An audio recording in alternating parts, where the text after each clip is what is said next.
So yeah, I've built the cross frame version of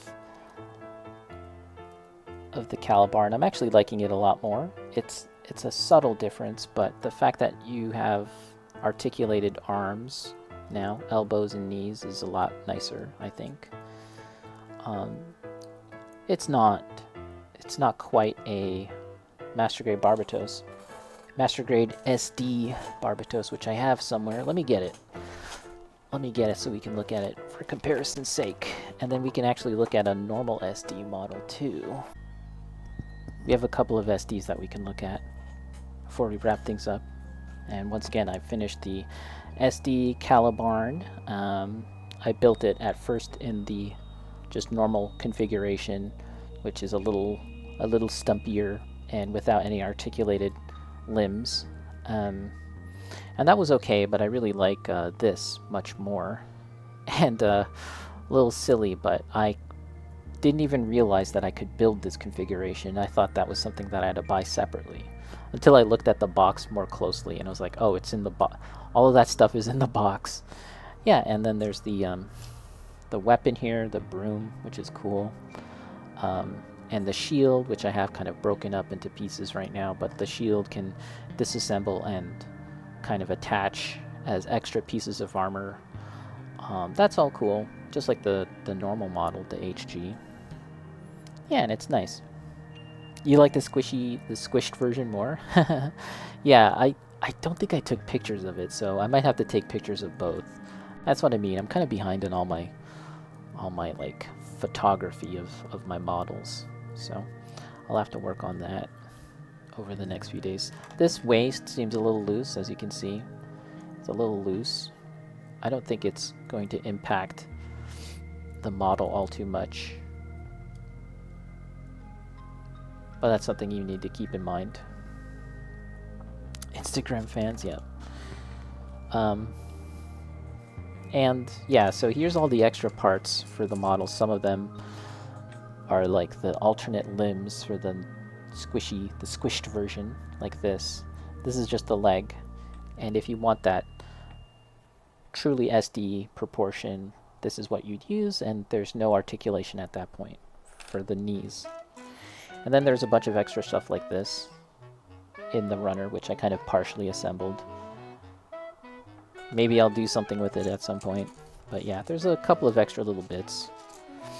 But let's kind of compare. So here it is, and then I've got this. This is the SD Sazabi that I painted 2 years ago for the GBWC. There it is. Just like really simple. And this is how it compares as we have them side by side. Again, much more squishy, not as articulated, still with the elbows here. You can't pose it. And there's a lot of empty details. Like for example, the feet here had some hollow parts, which I then just kind of filled up. And yeah, back here, this would have been like an empty detail that I just filled up with some plot plate. Very basic. And this was my first time truly scribing, now that I think about it. Scribing and putting plot plates on. And it's a little hard to tell because, you know, it's like all painted one color, but yeah, if you look up at the front there, there's some extra lines. And it was good. It was a good exercise in learning how to do all that. One thing I'll say is that the weapon here is just a single piece, and it's very flat, as you can see. Like, it's just it's just a single flat piece. It looks decent from the side, but it really doesn't have any bulk to it. So that's nice when it comes to this on the Calibarn, that the weapon here just has more mass, more of a presence, right? It looks more legit. So I think that's nice. And then if we kind of move on from all this, and here we have the MGSD Barbatos. Cardboard gun. Yeah, when he grows up, yeah. So this is still SD proportion. This is the Barbatos. And it has much more detail, much more stuff going on, an inner frame. And I really, really like this kit. Even when you get to the eyes, there's so much kind of detail going on behind the eyes, which I love. Like mechanical details, the inner frame. There's parts that kind of fold out and expand. See, like this? Like that. So this is a very nice kit, and it's the only MGSD that I have. There's more out there, and there's more I'd like to get. And including aerial, I think that might be fun. The fingers, you can move them. Yeah, very cool. A lot of detail. So one day we'll paint this. But yes, this comes with like a lot of extra stuff too. Whoop, a big weapon here. Big weapon which folds out. Which I feel like I forgot how this all works now. I don't want to break it. But oh, there he goes. Yeah.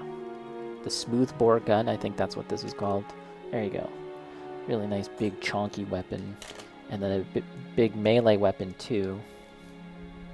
Which is right here. Something like that. Very nice kit. And those are the 3 kinds of SD models that I have. And you can see, like, in terms of complexity, they kind of go from... They all are very small. And when it comes to these two, they're kind of on the more simple side.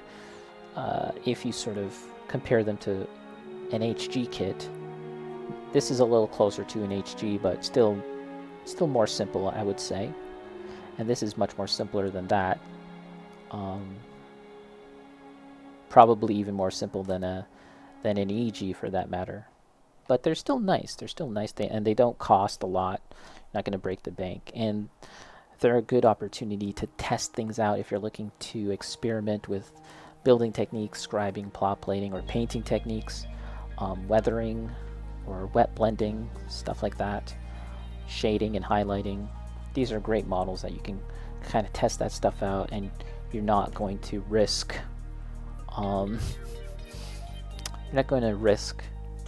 doing irreparable damage to a much nicer kit, right? And then you get into this, which is like a much nicer model, which really is effectively a master grade kit, just the proportions are smushed, but it has all the things that you would come to expect from a master grade, like the inner frame and the moving parts and the mechanical details. So these are very nice. There's not too many of them out there right now. And I just realized something. I have another SD kit that I've been staring at the whole time, and I didn't even realize. But we have this. Look at this. Look at this precious little baby boy. This is the most SD of SDs, if I'm being perfectly honest. And it's a happy child. It's a happy child, a joyful child, but very small. And this goes right here. Once again, if we're looking at the line, and in terms of like what is available, how big they are, and the complexity, this is even more simple, of course. Slightly above a McDonald's toy. If we're talking about complexity of the build, sometimes you have to build McDonald's toys. I'd say this is like just ever so slightly above that. And there you have it. One, two, three, four. 4 kinds. There could be some other things in between, of course, and this one in itself you can change the proportions of it, as we've been talking about. But that is it. It's kind of fun seeing them all together. Maybe we'll do a little family photo at some point. But there you have it, the world of SDs. I like them for all the reasons that I described, and I'll probably be getting more. And they're just nice. And with that being said, I think we're going to